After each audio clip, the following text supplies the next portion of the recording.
Hello everyone and welcome back. You are watching the Vintage Sewing Machine Garage YouTube channel, and this video is being made to continue the exploration of a machine that I have never seen before or never touched before, and that is a Pfaff Model 30. And I like to make videos sometimes of all the machines I restore, but especially when I'm looking at a machine for the first time, because I'm imagining some of my viewers, at least, who maybe you've never restored a vintage machine before. Maybe you already have one and you just don't know what to do with it.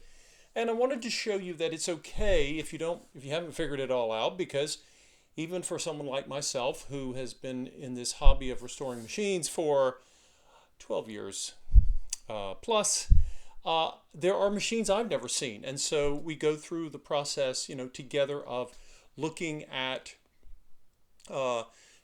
imagining it's the first time you've looked at a machine, you've got it home, and you're trying to figure it out. You want to explore, kind of check it out. Take inventory of what's going on with the machine. Is there anything missing, for example?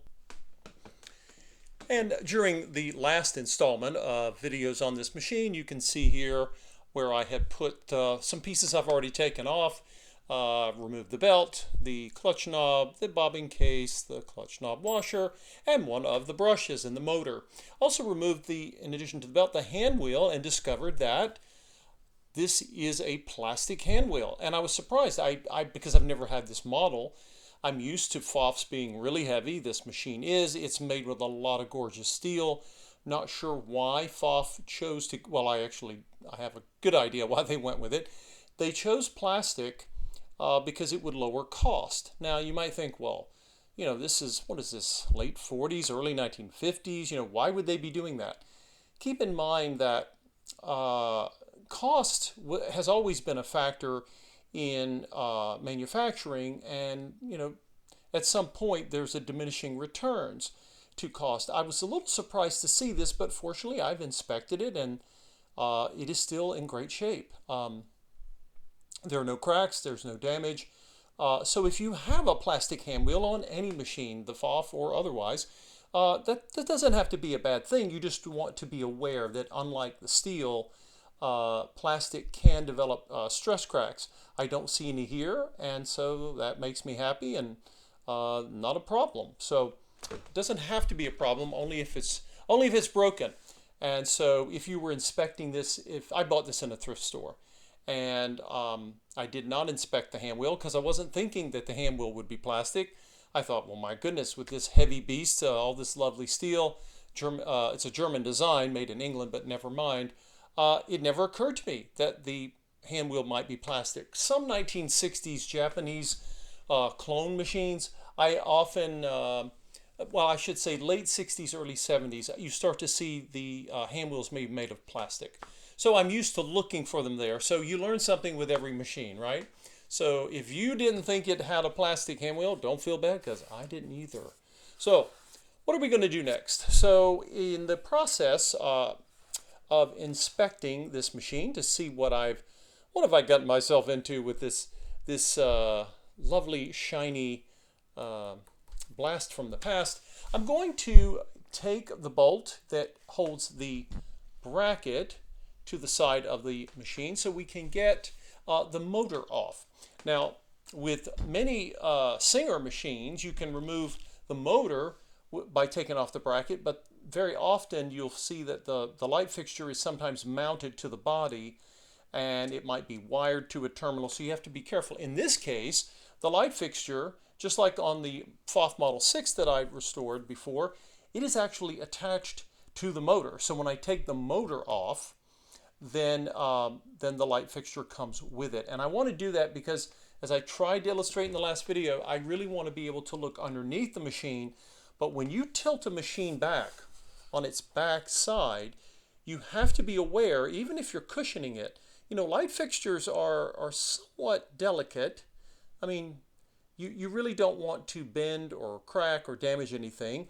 And removing the motor and the bracket is useful because obviously I want to clean behind. There may be some dust and filth back there, and I'm going to be cleaning the body of the machine anyway, so why not? So we'll go into the trusty screwdriver bit set here that I've been using for years. those of you who are new to the channel, I use this. You will sometimes see me use a universal screwdriver, either flathead or Phillips. And universal means it's just a general screwdriver of different sizes. And those are tapered ends, but when you have screwdriver bits like these are formed in a way that you are less likely to strip a screw. And that is a good thing to note when you're dealing with vintage screws and bolts. So, see, these bracket bolts are often very large screws, and this is well, that's my thickest screwdriver bit, but it's a little too thick, right? You want the screwdriver or screwdriver bit that is closest to the bolt. Now, you might say, why are you geeking out on that? Because if it is too large or too small, your chance of stripping the bolt is greater. And stripping a bolt, if you've ever done it, you know what a royal pain that can be when you're trying to get whatever your project is going. Okay, so we're going to see. I'm going to turn this. I'm going to see just how hard it is. Oh, that turned easy. Wow. Okay, I was expecting it. Now, oh, by the way, I don't know if you guys saw, I actually moved faster than I can talk. I had my hand on this motor, and I was holding it like this. I just instinct. But notice when I loosen this bolt, whether it's tight or not, the bracket is going to slip and fall. It's designed to. And if I wasn't holding this, that gorgeous black paint could be scratched. Okay, we don't want to bang our motor around anyway, but you don't want to destroy or mar the gorgeous paint. And even if the paint's not gorgeous on your machine, you want to be careful. There's the bolt. And now, on many machines, you can't just take the motor and its bracket off and just hand it to the side. Because, like I said, on many Singer machines, on some of the Japanese clones, you will note that the wiring from the motor and the light are usually fed to a terminal or a dual block, depending on the year and the model. But with the Pfaff, at least on this particular Pfaff, the electrical plug, when you plug your cord, when you have your cord and plug and it goes into this receptacle, I call it a receptacle, I should say.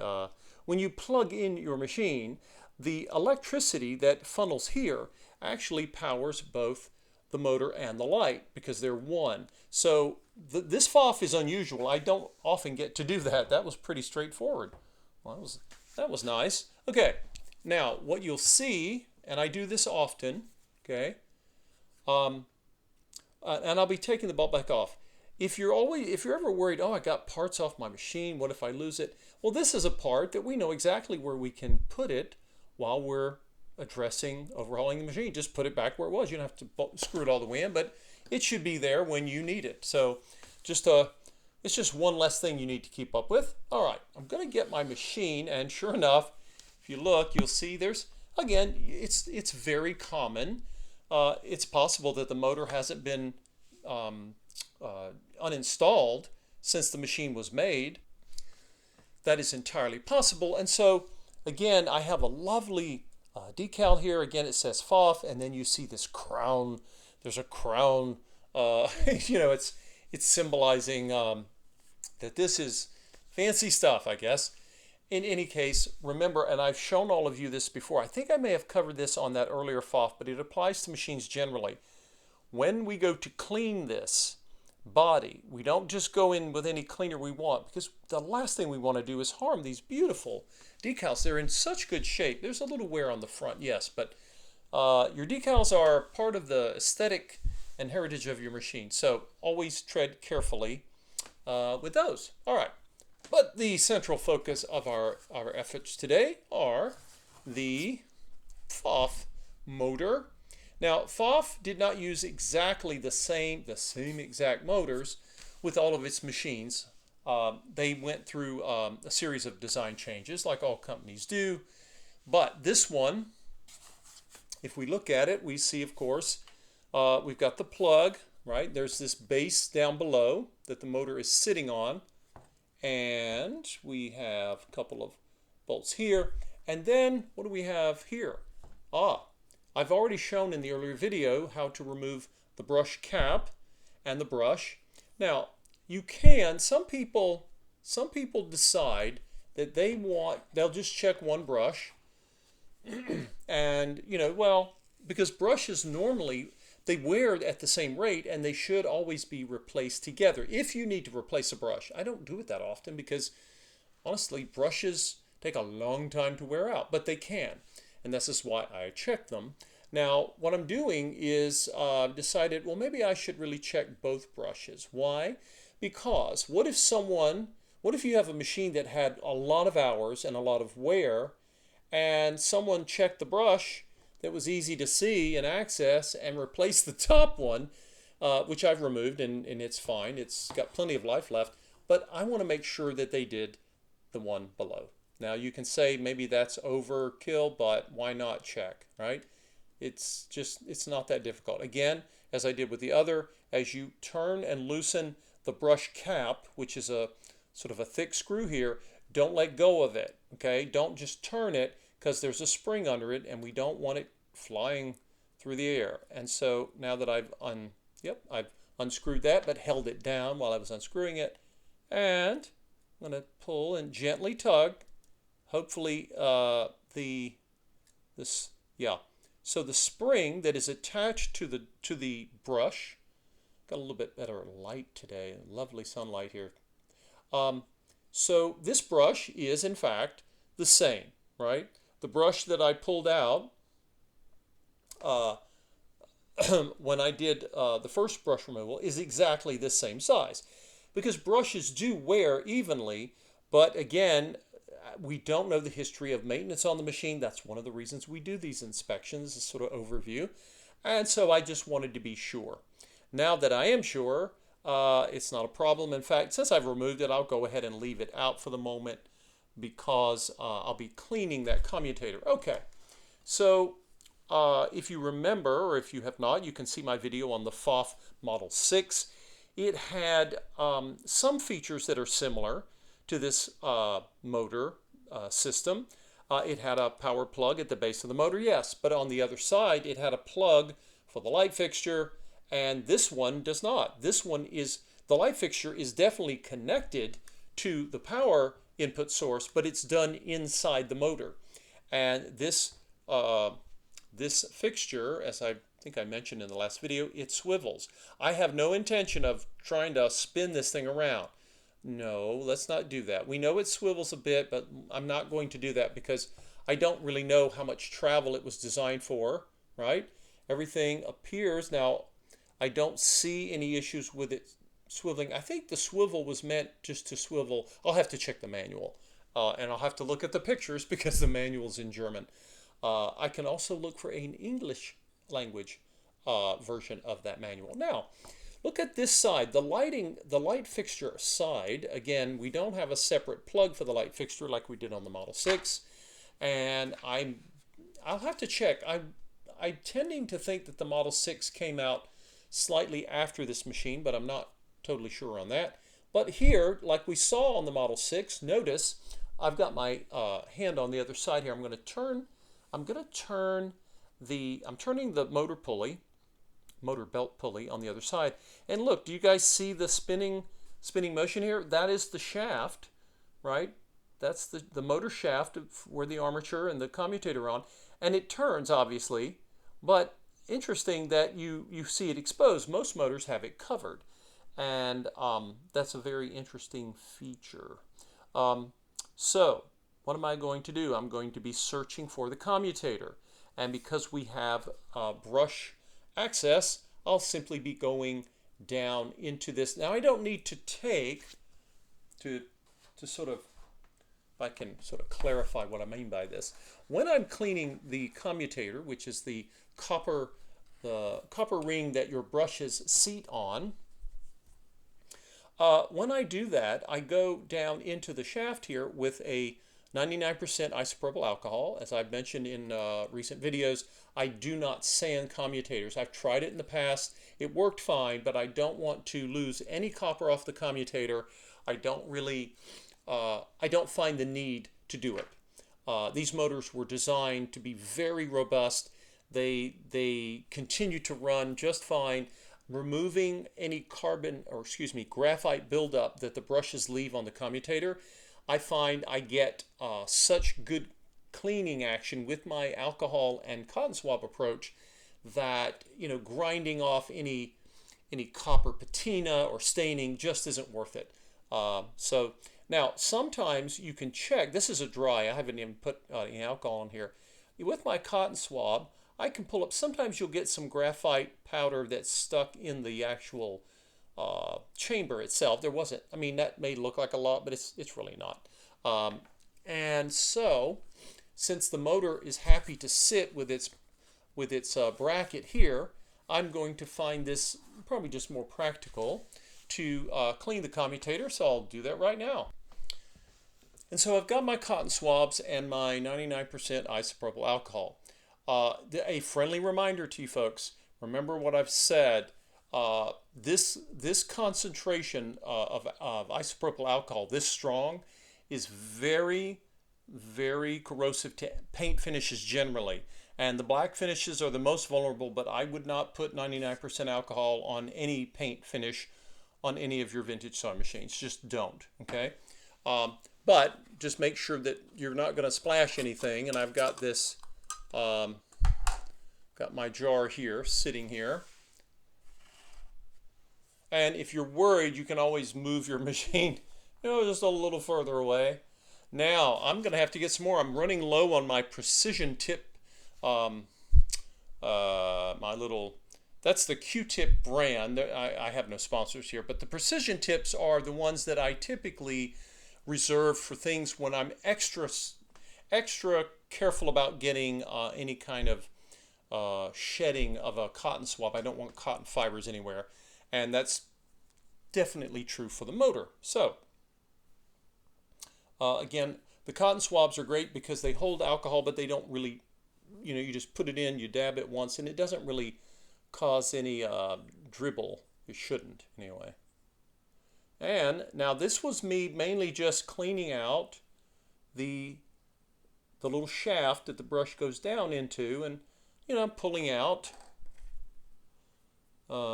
This one I'll wet this time and put this down in it. Just pulling any of that out. It doesn't really affect the running of the motor, but, you know, you're in there anyway.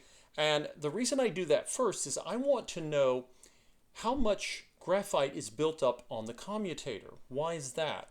That gives you, you know, sort of a spitball estimate of how much the machine was used. Now, this thing is so far down, I can't really, even with I don't think I'm going to be able to see I know the commutator is there. I just don't know if I'm going to be able to see it, even with this flashlight. I mean, I really don't think that's going to show up on the camera because I can hardly see anything. I can sort of faintly see it. It's there, folks. It won't show up on the cam for you because this one is, the housing of the motor is a lot taller. The commutator's down there. It's just a lot further down than it is on some motors. So, all right, going to take my precision tip because now I'm going to take it and I'm just going to put it right there. You don't need to smash it. You don't need to put any serious pressure. Just hold it still, hold it down. And then I'm going to take my belt pulley on the motor. And of course, going away from me, that is the direction it would be running or moving if it were under power. And again, let's see what we get. Okay, we've got some graphite. That's normal. If you have it on your sewing machine, that's not a surprise at all. Your motor was designed, and the engineers knew that this would happen. I'm going to just do this again and see. Now, what I do is, you may say, well, how do you know how much carbon's on there? What I do, you can see there, some there, I can literally, because I've done this enough times, I take my precision tips and I basically, you know, I just dabbed one. I'm going to put it back here again. And I just work to see until I get to, it's no longer black. Maybe I get to something sort of like maybe a light gray, which tells me there's very little graphite left that's getting on here. And you can already see. You see I'm getting a lot less now. And so this is, I think this is the, is this the second? Yeah, the second swab I've actually put right onto the commutator and used both ends, right? And there we go. Look at that. That's the last time. So basically, if it's 2 cotton swabs, right, that's what, 4 total swabbings of the commutator, and it's clean. What does this tell me? The machine did get some use, and we know that because I've shown you all in an earlier video a little bit of wear on the front decal on the bed of the machine. But this machine was not used, for thousands of hours. It just wasn't. Because if it had been, someone would have had to clean the commutator, which is very rare that happens. And the other thing to mention is that it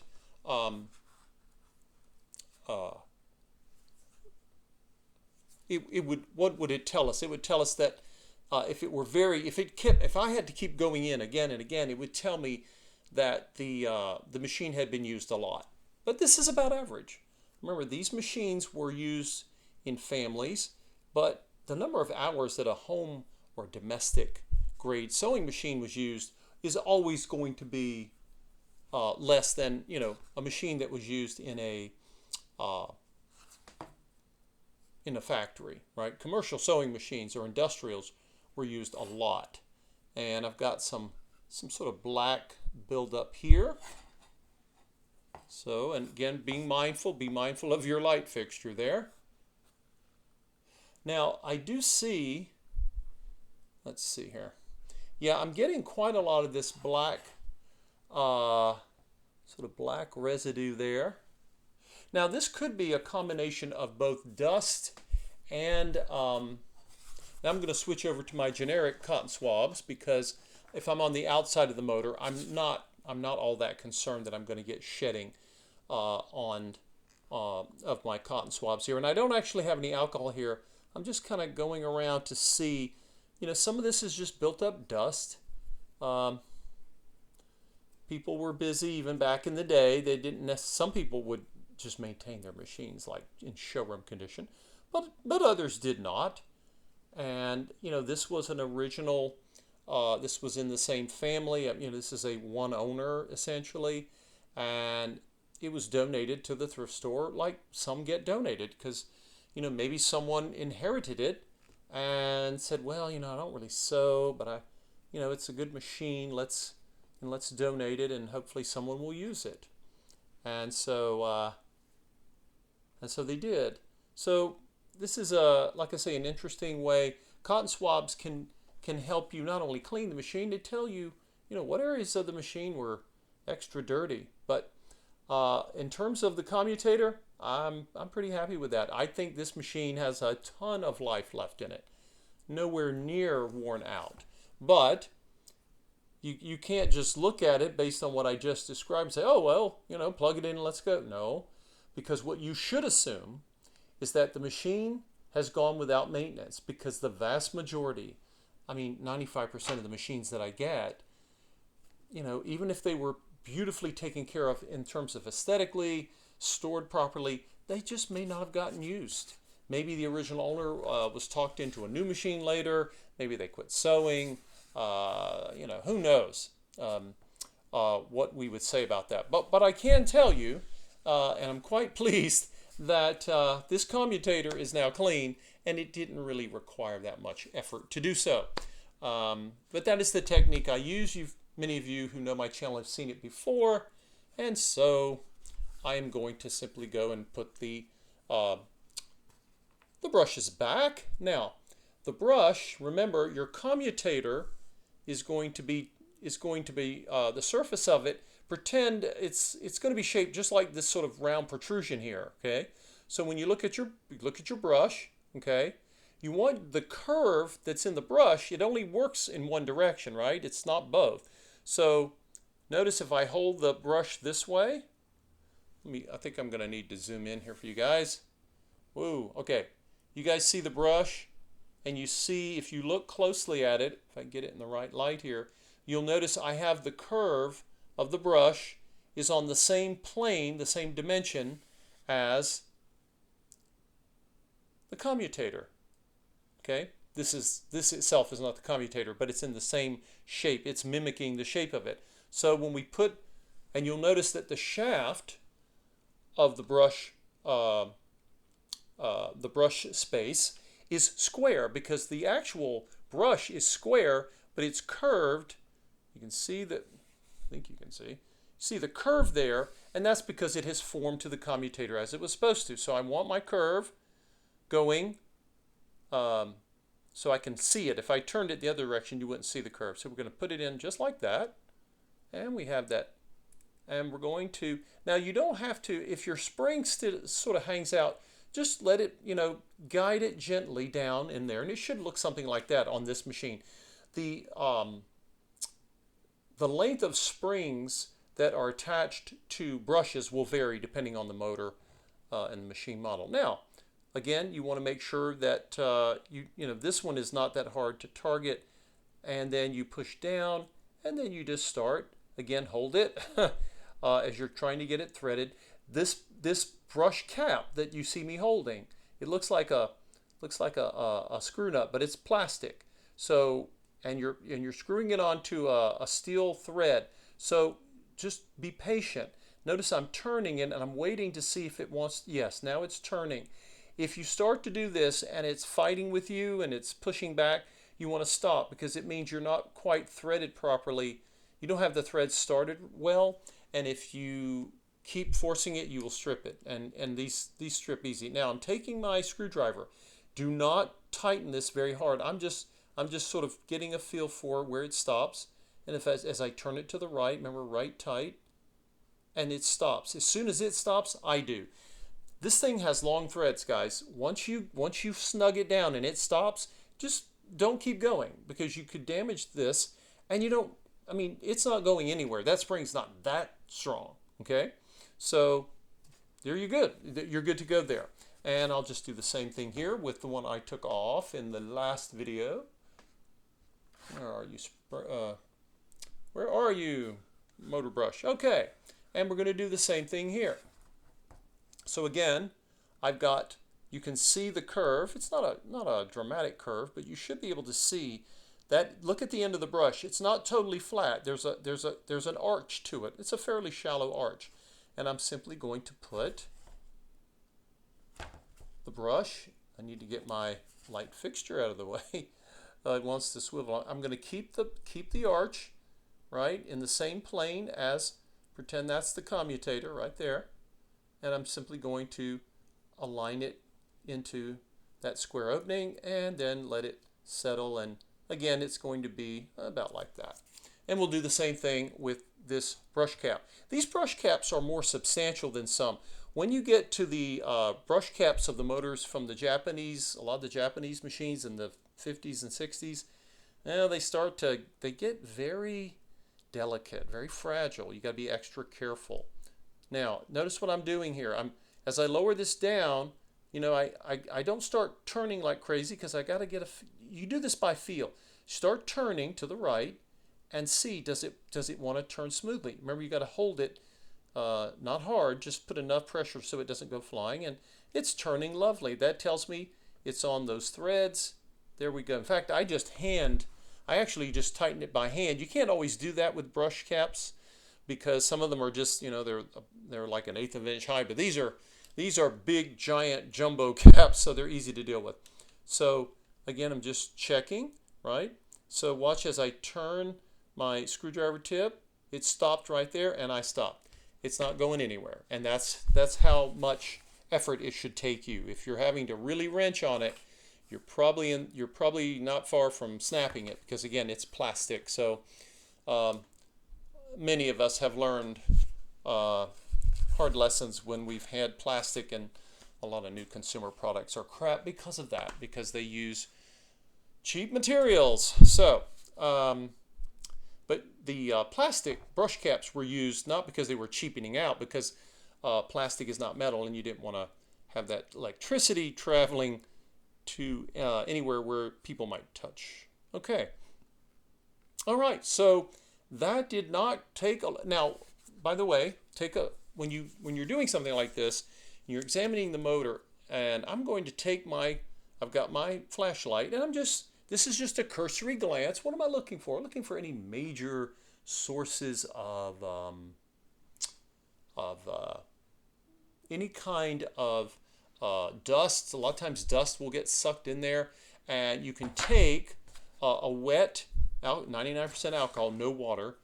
You can take the tip of if you see any, usually you're going to just reach in like that. Do not poke or jab your motor. Okay, I'm just sort of lightly just looking. I don't see anything. I'm just showing you what I would do if I thought that there was any kind of dust I could reach there, and just coming in here with my swab there. But really, as sewing motors go, this thing is pretty clean, and you don't always see that. So there you go. There.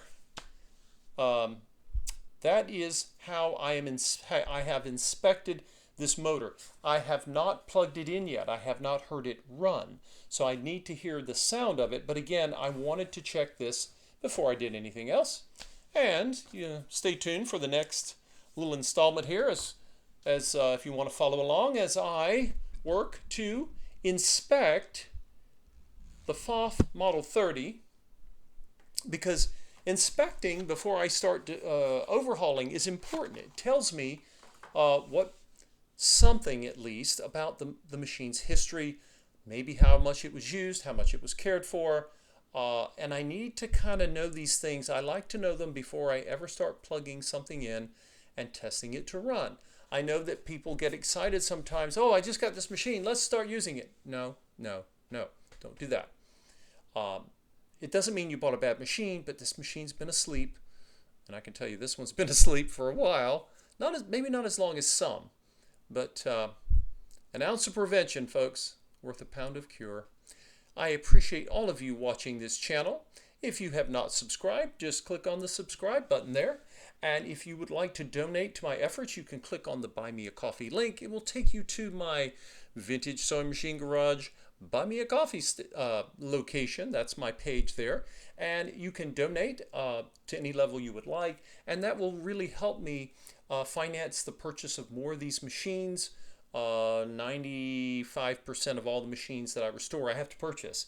And I do so then hoping to, again, use the machines on the channel to illustrate my techniques, and hopefully that helps some of you. And then I need to find them new homes. So I appreciate any support you can give, and I hope that you are able to find a machine that you like and that you're not afraid to try to restore it unless you have someone in your community who can. But based on the survey that I sent out as we relaunched this channel, many of you don't have a local place and you really want your vintage machine to work again. Well, you can do it. I remember the first machine I ever overhauled. You see it on my channel there on the homepage. I had no idea what I was doing. But be patient, take your time, and be willing to try. And hopefully you, like many of my viewers, will be successful in bringing back an amazing piece of history and a great machine to still use in the year 2026. Take care, everyone. We'll see you next time.